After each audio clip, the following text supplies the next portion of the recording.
There was a general who won battles without even being there. His enemies feared him before the war even started. Some say his greatest victory wasn't on the battlefield at all, and by the end of this video, you'll understand why he changed history forever. Julius Caesar was more than a commander. He was a master of speed and control. He conquered Gaul in a series of brutal campaigns that lasted nearly a decade. Outnumbered again and again, he still won.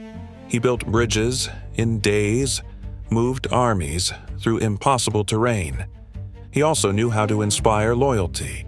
His soldiers followed him without question. But his greatest move was political. Crossing the Rubicon meant war against Rome itself. He didn't hesitate, and that single decision ended the Republic and created an empire. Alexander the Great never lost a battle, not one. By the age of 30, he controlled one of the largest empires in history. He faced armies much bigger than his own, but he used speed, precision, and shock. He often led from the front, fighting alongside his soldiers. At the Battle of Gaugamela, he broke through the center and went straight for the king. Once the leader fell, the army collapsed. He didn't just defeat enemies, he broke their confidence completely. Hannibal did what no one expected. He crossed the Alps with war elephants. Many didn't survive the journey, but those who did, it changed everything. Rome was caught off guard. He spent years in enemy territory without being defeated. At Cannae, Hannibal used a double envelopment. He let the Romans push forward, then surrounded them completely. Tens of thousands, trapped. No escape. It became one of the most perfect military tactics ever recorded, and it's still studied today. Napoleon Bonaparte turned war into a system. Fast movement, independent corps, perfect timing. He could divide his army, move separately, and strike together at the exact moment. He also used propaganda. He controlled how victories were seen. At Austerlitz, he tricked his enemies into attacking. He looked weak, but it was planned. When they moved, he struck the center and shattered their army. But power has a cost. The invasion of Russia became his downfall. Cold, hunger, endless retreat, and just like that, everything collapsed. Genghis Khan didn't rely on walls or cities. He relied on movement.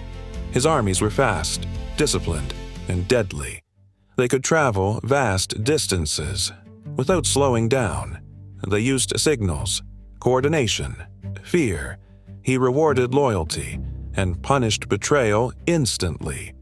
Sometimes they didn't even need to fight. Rumors of their arrival were enough to make cities surrender. Those who resisted were erased completely. He didn't just win wars, he created a system that kept expanding. Erwin Rommel was a master of momentum. In North Africa, he fought with limited resources. Fewer tanks, less supply, but he moved constantly. He attacked where no one expected, retreated, then struck again.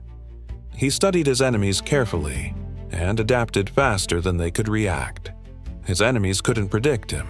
They respected him.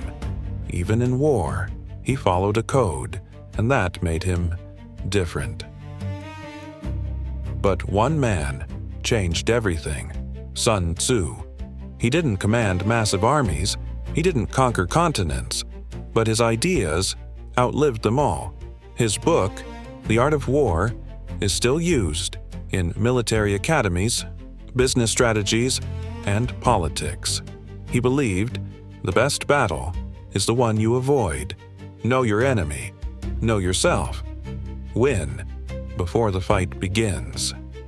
He focused on deception, on misdirection, on controlling perception. Break their mind, confuse their plans, control the outcome without direct conflict. That's why his enemies feared him, even when he wasn't there. War isn't just about strength, it's about intelligence, patience, strategy, and sometimes the most powerful weapon is the mind.